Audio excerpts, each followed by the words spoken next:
6 अक्टूबर सन 2025 आदित्य नाम का व्यक्ति पुलिस वालों से कहता है कि आप मुझे अरेस्ट कर लीजिए क्योंकि मैंने जो भी कुछ किया है मुझे उसका बिल्कुल भी अफसोस नहीं है। इतना कहने के बाद अब वह अपनी पूरी कहानी बताता है। इसे सुनने के बाद पुलिस वाले भी शॉक रह जाते हैं। पुलिस वाले अब उसे अरेस्ट कर लेते हैं और उसके बाद उसे गाड़ी में बैठाकर उस नहर के पास ले जाते हैं, जहां का व्यू देखने के बाद हर कोई शौक रह गया क्योंकि इस व्यक्ति ने एक ऐसे केस को अंजाम दिया था जिसकी रियलिटी जानने के बाद आप भी शौक रह जाएंगे। न्यूज़ के अकॉर्डिंग आज का केस उत्तर प्रदेश के गोरखपुर ज़िले का है, जहां केपीआर गंज थाना क्षेत्र के भोरावारी गांव का रहने वाला 22 वर्षीय आदित्य यादव अपनी मां, एक भाई और 2 छोटी बहन के साथ रहता था। आदित्य घर में सबसे बड़ा बेटा था और मजदूरी करके किसी तरह अपने परिवार का पालन पोषण करता था क्योंकि आज से कुछ समय पहले अचानक उसके पिता की डेथ हो गई थी और ऐसे ही उसके सर से पिता का साया उठ गया।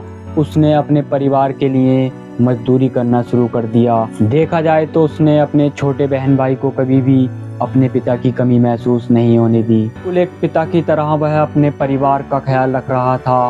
वह चाहता था कि उसके भाई बहन अच्छी तरह से पढ़े लिखें ताकि उनका जीवन संवर जाए और इसी उम्मीद के साथ वह दिन रात मेहनत कर रहा था। भाई बहन के स्कूल की फीस हो या घर का राशन हो, सारी जिम्मेदारी उसके कांधों पर थी और वह अपनी जिम्मेदारियां दिलो जान से निभा रहा था। लेकिन एक दिन उसे एक ऐसी बात का पता चला जिसे सुनने के बाद वह शौक रह जाता है।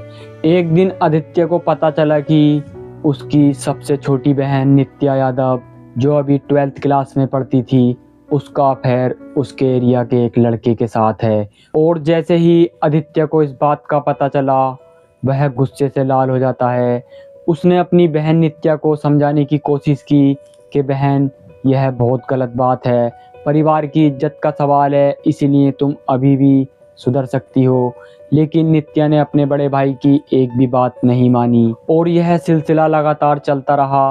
भाई विरोध करता रहा और बहन अपनी जिद पर अड़ी रही।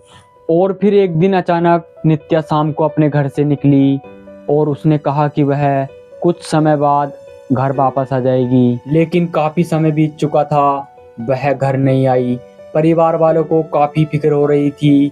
उन्होंने हर जगह नित्या की तलाश की लेकिन उसका कुछ पता नहीं चला। रात भर परिवार वाले नित्या की तलाश करते रहे मगर नित्या का कोई क्लू नहीं मिला। और फिर अगली सुबह आदित्य अपनी बहन की तलाश में फिर से निकल गया।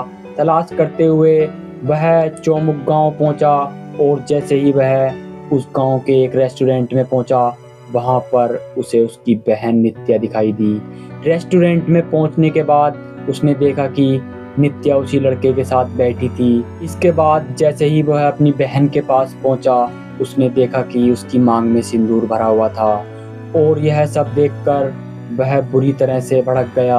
उसने अपनी बहन नित्या से कहा कि घर चलो, घर बैठकर बात करेंगे, लेकिन नित्या ने मना कर दिया। इस बात पर आदित्य और भी ज्यादा गुस्सा हो गया, लेकिन फिर किसी तरह से नित्या को समझाकर वह नित्या को अपनी बाइक पर बैठाकर घर की साइड आने लगा। पूरे रास्ते अपनी बहन को समझाता रहा कि उस लड़के का साथ छोड़ दो, लेकिन नित्या ने कहा कि वह उसे नहीं छोड़ सकती। अब आदित्य का गुस्सा बढ़ता जा रहा था। इसके बाद उसने अपनी गाड़ी को सीधा नहर की तरफ मोड़ दिया। आदित्य काफी गुस्से में था। गाड़ी एक सुनसान जगह पर ले जाता है और नित्या को काफी समझाने की कोशिश करता है, लेकिन जब वह नहीं मानती है तो अब आदित्य उसे पीटना शुरू कर देता है। अब आदित्य गुस्से में आकर नित्या को नहर में डुबो देता है, जिसकी वजह से उसकी जान चली जाती है। अब न्यूज़ के अकॉर्डिंग नित्या को मारने के बाद वह नहर के पास करीब 1.5 घंटा बैठा रहता है, फिर काफ़ी सोच विचार करता है। इसके बाद वहाँ से एक वकील को कॉल करता है। वकील से राय लेने के बाद वह सीधा केपीआर गंज थाने पहुंचा और वहां जाकर कहा कि मैंने अपनी बहन को मार दिया है और उसका शव नहर के पास पड़ा हुआ है। यह सुनते ही पुलिस वाले शॉक रह गए। उन्होंने तभी आदित्य को अरेस्ट कर लिया।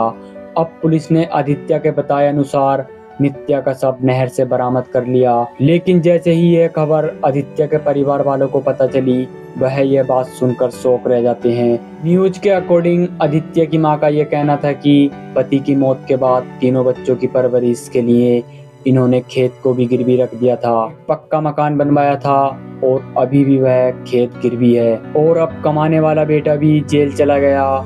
इस मामले में पुलिस ने आरोपी के खिलाफ मुकदमा दर्ज करके उसे कोर्ट के हिरासत में भेज दिया गया है। तो यह था उत्तर प्रदेश के गोरखपुर जिले का केस, जिसने सबको शॉक कर दिया था। धन्यवाद।